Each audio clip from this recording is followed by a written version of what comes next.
Siyempre, hindi natin maiwasan yung pag-aalaala ng pamayanan habang sila ay naglalakbay.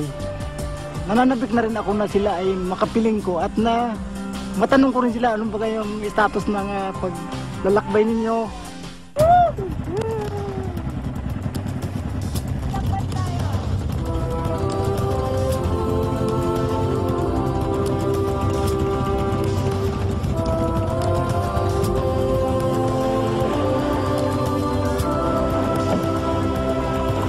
Kamusta na kayo? Nanggaling na akong Maynila. Nagkakaala, di ko na kayo. Ganun ba? Wala. Ayos naman ako. Mabuti naman. Siguro ngayon masaya sila dahil dadating na yung kanilang mga mahal sa buhay. Pati nga ako dahil dadating na yung kapatid ko, di. Ayos ba naman kayo? Punta kami ng Maynila, nagpunta kami ng Bohol, nagpunta kami sa isla ng Bulacan, Thailand. Tapos ang aming naging mga karanasan sa Danau, kami ay tumalon.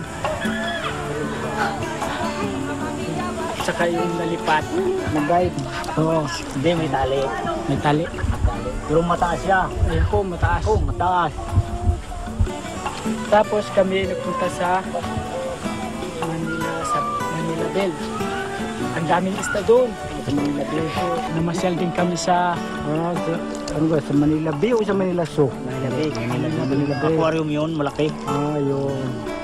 Malaking aquarium. Naroon nga kami sa ilalim. para kami nasa ilalim ng dagat. Nasa ibabaw namin ng mga isda. Hindi napakaganda yung ano niyo. Maganda. Ang inyong paglalakbay, maganda ang inyong bunga. Kaya kami ngayon ay masayang masaya. Tapos nakarating ulit dito sa atin.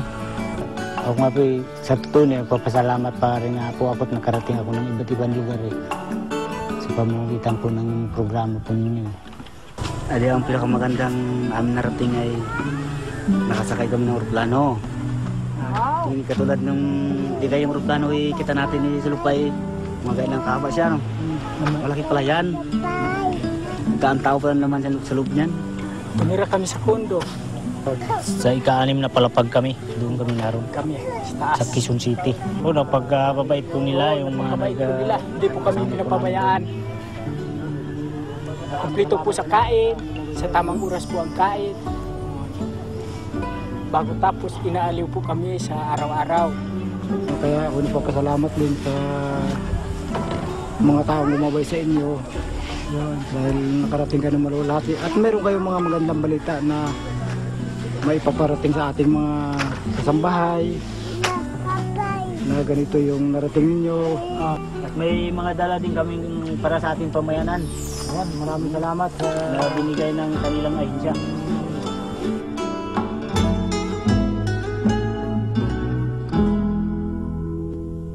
Ito po ay isang tubo na kung saan po ay ating ilalagay sa ating tubig na inumin.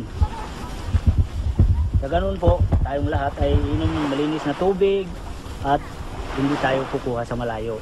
Kung saan po ito pong gitara, ay kanila pong ipagkaloob na tulong para po sa ating simbahan na wala po tayong magamit na gitara.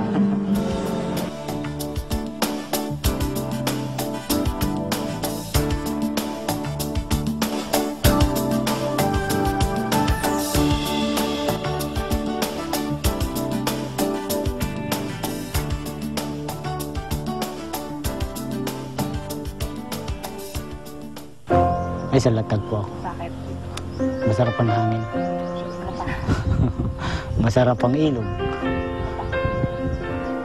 Dahil doon na po kami pinanganak, doon na po kami lumaki. Kinasanayan na po namin yung ganung buhay, simpleng buhay. Kung may pagbabago po, tatanggapin po namin ang pagbabago. At kung may makapagpabago, magpapasalamat po kami. A lot of us have a notion na ayaw nilang maistorbo sa kultura nila and they're not open. Pero they're very open and open sila sa to learn about our culture, natutuwa rin sila, but they don't need it. And for me, that was something that was eye-opening, that they could live without technology. They can be as happy as us with less things, less material things. They really go back to the roots of what makes them happy, their family. Yun, being together.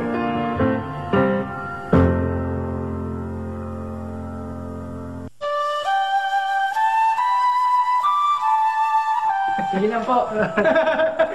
Medyo mali.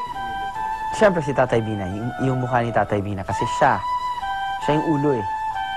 Figuratively and literally, di ba? Siya yung ulo ng mismong sitio na yun eh, di ba? Siya yung parang naging best friend ko, siya yung parang naging foster father ko for 3 days, you know?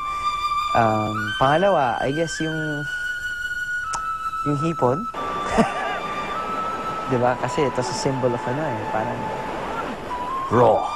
Di ba? Raw eh. Parang Ang lamig! Anak ng hipon! alam ko kung saan ang galing yan. Alam ko kung sino naghuli.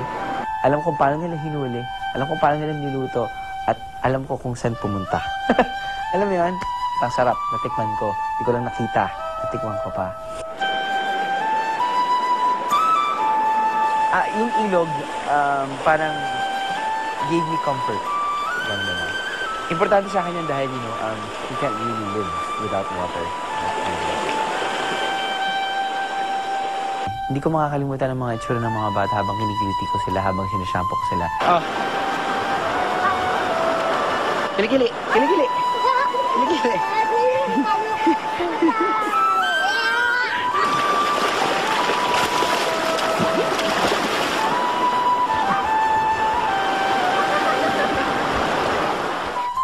At yung isa, hindi ko makakalimutan yung itsura ng mga bata nung ipinakita ko sa kanila yung mga litrato.